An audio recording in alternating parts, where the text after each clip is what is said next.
Nous sommes le 13 mars 2022 à Volnovara. Je vous montre vite fait. Voilà, il y a des engins de l'armée ukrainienne qui sont juste derrière moi, qui ont été totalement détruits. Et regardez où est-ce qu'ils se trouvaient, juste en face de maisons. Voilà. Donc les soldats ukrainiens se sont installés près des maisons pour tirer, en sachant que les tirs de réponse pourraient faire des victimes parmi les civils. On a discuté avec le médecin principal de l'hôpital qui est derrière moi, qui nous a expliqué que les soldats ukrainiens avaient installé leurs engins sur le territoire de l'hôpital pour tirer sur la mise populaire de la RPD, en sachant pertinemment là aussi qu'il y aurait des tirs de réponse. Heureusement, il n'y a pas eu de mort parmi les patients qui se trouvaient dans l'hôpital.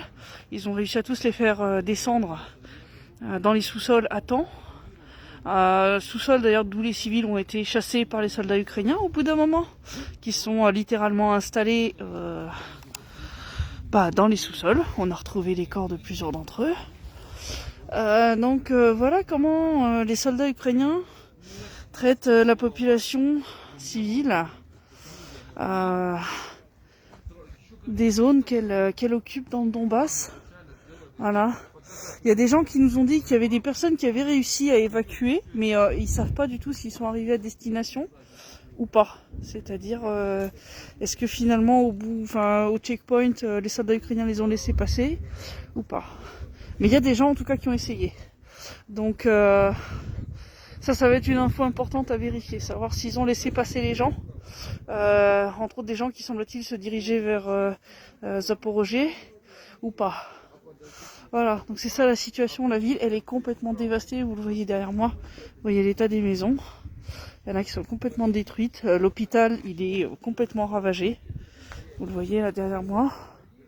L'hôpital, il est foutu.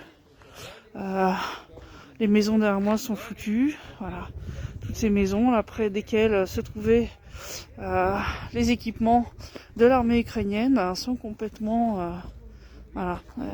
Ceux qui ont de la chance, ils ont juste les fenêtres éclatées et quelques trous dans le mur.